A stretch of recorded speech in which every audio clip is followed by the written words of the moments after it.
Hello mga ka-Trifen! Welcome back again to my YouTube channel. And ang vlog na i-share ko sa inyo mga ka-Trifen is my experience during my canal tour in Copenhagen, Denmark.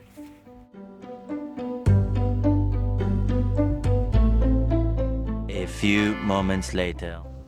At ayan mga ka-Trifen, kami pasakay na sa maliit na boat. Copenhagen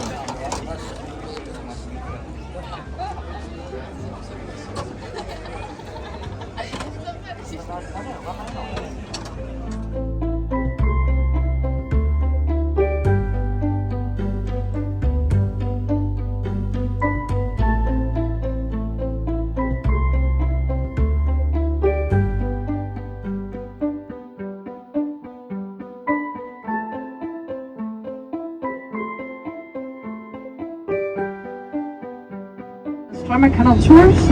My name is Arantxe. I'm going to be your guide today, and this is the wonderful captain Jorge. And we're going to take you through the canals and harbors. Og det her det er vores fantastiske kaptajn Jorge. Han kommer til at tage os sikkert gennem kanalerne her i København og de indre havne. So, I've never seen this before, so this is going to be interesting. But, okay, so anyway, I have some security messages.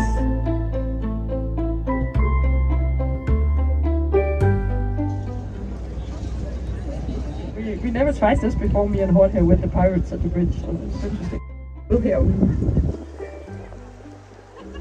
And just to check, can you hear me in the back? Can you hear me in the back? Yes.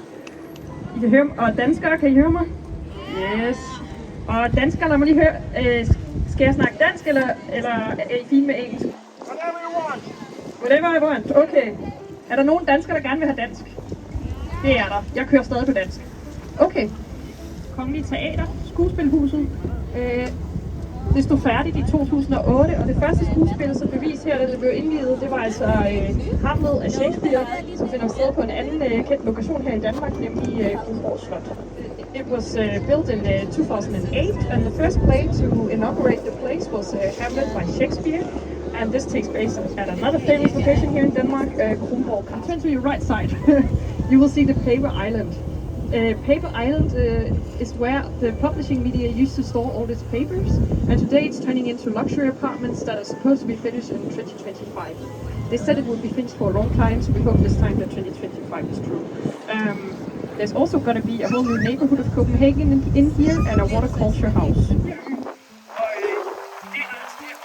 Artificial islands that used to be the base of the navy here in Copenhagen.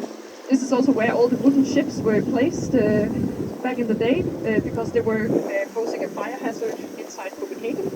And today there's a lot of cultural uddannelser herinde og mange private lejligheder. Maersk Foundation, and it was drawn by the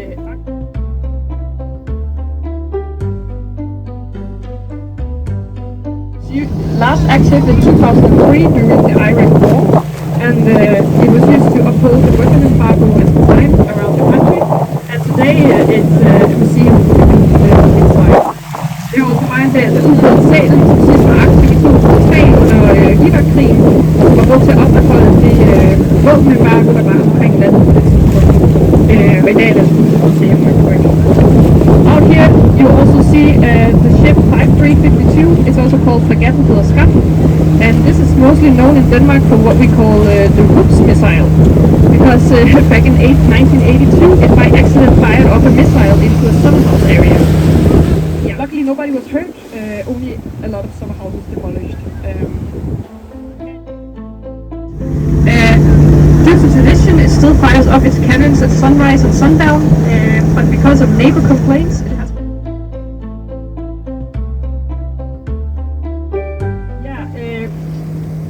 This business model, apparently there were too many crazy Danish people who were willing to do this, so they had to turn this down. At least this is what I heard. And yeah, so now you have to pay and you have to keep your clothes on. Så bungee-jumping, CPH herude, hvor man altså kan bungee-jumpe.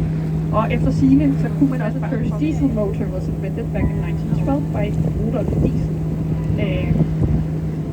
And now we're coming towards a very special lady. It's of course the right side, and we will get quite close to her, so you can get a photo.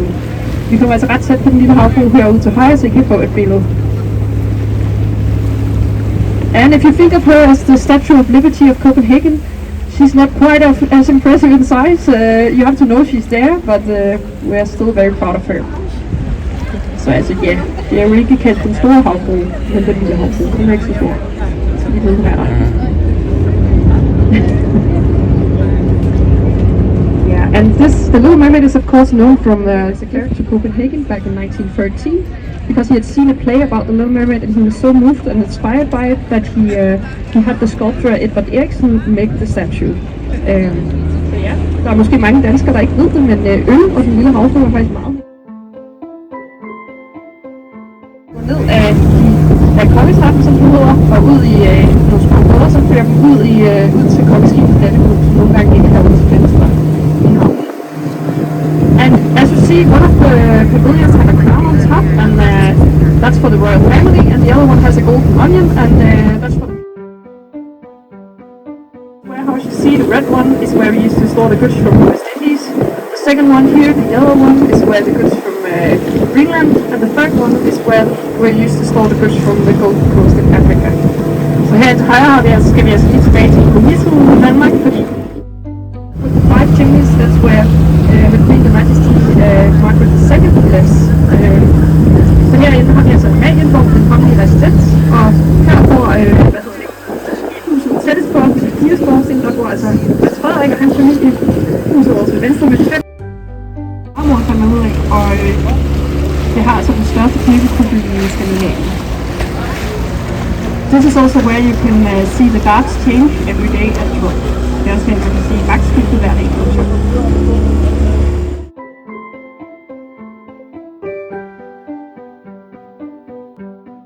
Hollandske handelsfolk til at komme og bo her. Men derfor fik han... Itong place na to guys, pinagawa para sa mga Dutch merchant para mag-trade sana dito sa Denmark. Kaso,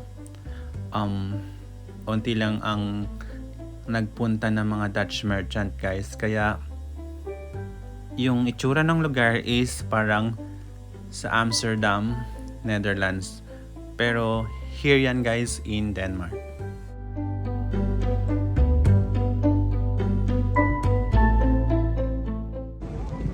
Okay, so as you see in a moment we will pass under one more bridge.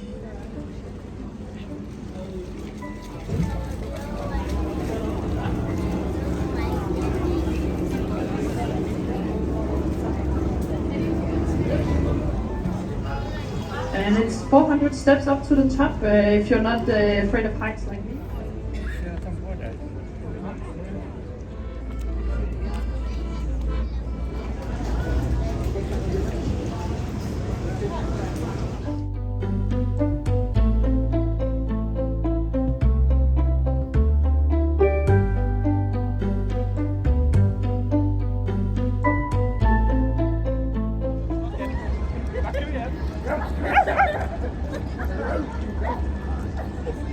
Now we're coming towards my own favorite bridge, the Circle Bridge. It has 5 masts here that make it look like a sailing ship in the distance.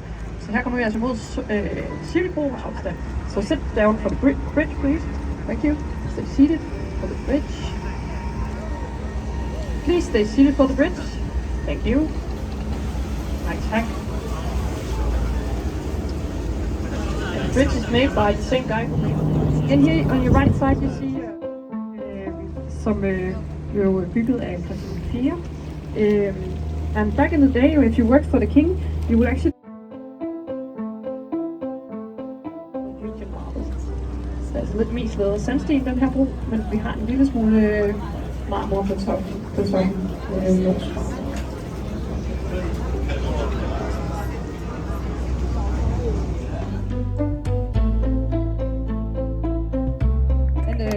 And from the rest I can see. Okay.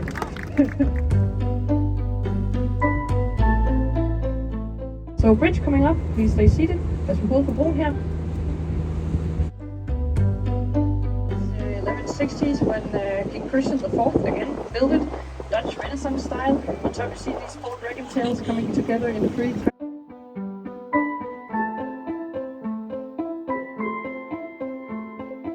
a real old sailor's pub here in Copenhagen. You can go in Christianshavn, where we came from. There is a place called Stærkodder, and it really has this old vibe. My friend is sitting down here and laughing, and she knows that we go to this place sometimes because it has a really nice sailor kind of vibe. So yeah,